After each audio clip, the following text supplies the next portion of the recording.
Rebounding. What is it? Children seem to instinctively know that the bounceability of a bed or couch has health-giving benefits. Just like the bounceable bed, rebound exercise uses the three natural forces of acceleration, deceleration, and gravity to strengthen and cleanse every cell of the body at once. Think about that. Every cell, not just certain muscles, gets stronger, and toxins are removed from everywhere simultaneously. Now, what other form of exercise can do that? How does it work? Rebound exercise puts a positive stress on every cell of the body to become stronger and cleaner by the action of three natural forces on the body at once. When you walk, run, swim, or play tennis, you are constantly opposing gravity with every move.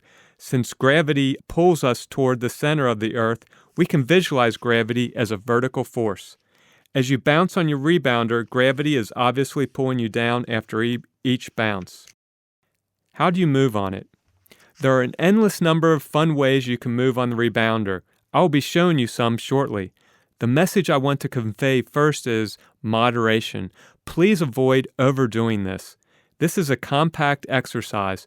One of the popular reasons people offer for not using their rebounders is the fact that they get sore from working too hard for too long before their bodies become accustomed to the cellular exercise. Simply speaking, there are numerous kinds of moves or bounces to use on the rebounder. Some of the ones I will demonstrate today are the health bounce, the strength bounce, the ab bounce, the glute kick bounce, the love handle bounce, and the aerobic bounce. The health bounce. The health bounce means just that, bouncing for health. This is done by just bouncing with the feet on the mat. Place your feet about 12 inches apart and just shrug your shoulders or slightly lift your heels to get yourself bouncing. This gentle bouncing will strengthen every cell while flushing your lymphatics. A couple of minutes of health bouncing is very effective for moving the lymph fluid, flushing toxins and waste products out of your body. The lymphatic system is made up of a series of tubes that run throughout the body.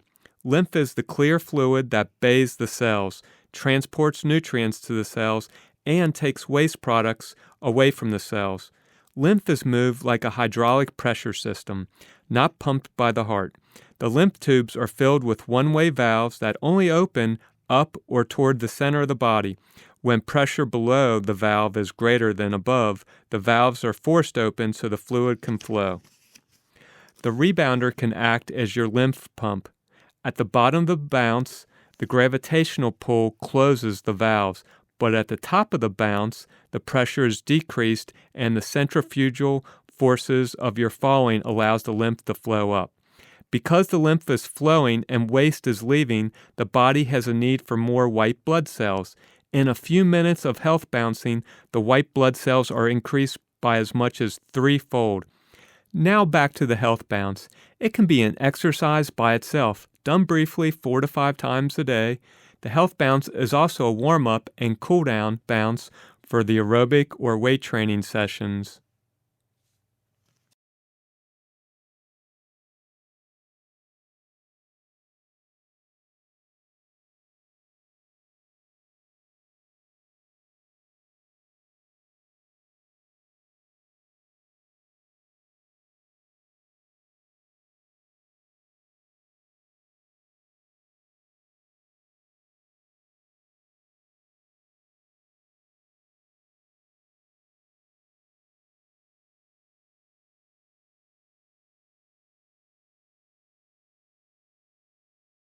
Okay, the next move, the strength bounce, is done by actually jumping so your feet leave the mat.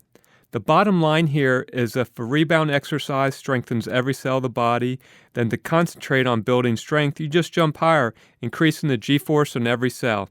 Now, starting off with this, you may want to do 1 to 3 minutes at a time, depending on your health condition, and you can eventually stretch it out to 6, 7, or 8 minutes.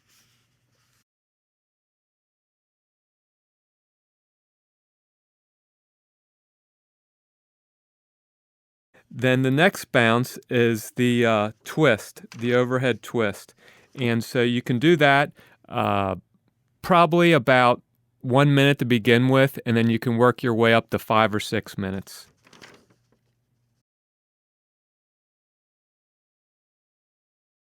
Okay, now a variation of the overhead twist is the ski bounce.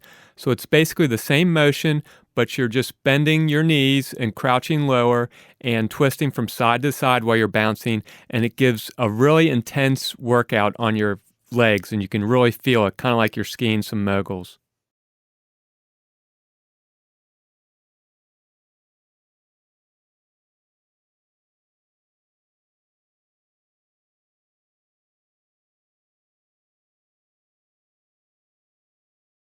Then the next one is the ab bounce.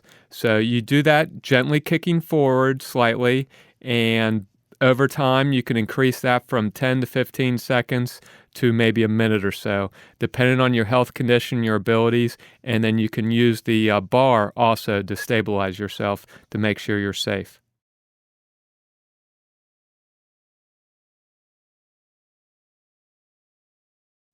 Then there's the glute kick, which is just kicking backwards and bouncing at the same time. And so, again, you can do that maybe 10 to 15 seconds, depending on your health condition, and over a couple weeks. And if you work with me as your health guide, then we can determine what's safest for you, working your way up to a minute.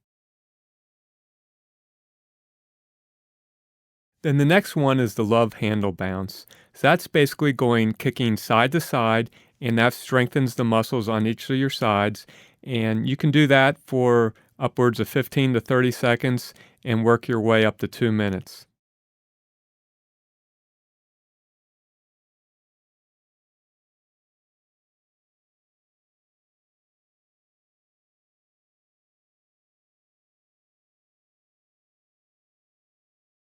The next bounce is the aerobic bounce, and so that's basically jogging in place. And you can do that as long as you feel safe, anywhere starting from 30 seconds up to a minute or two. And it can be a light jog, or if you're used to running or something like that, then you can do it longer and higher, depending on what type of intensity. But you always want to start out gradually and work your way up over time. Then the next bounce is just doing the health bounce again, which is your cool down bounce, which is just basically bouncing with your feet not leaving the mat and doing that for a minute or two as your cool down. And the proper protocol for exiting the mat is just basically stopping and then stepping off versus jumping off or something that's more jarring. Just do it gently.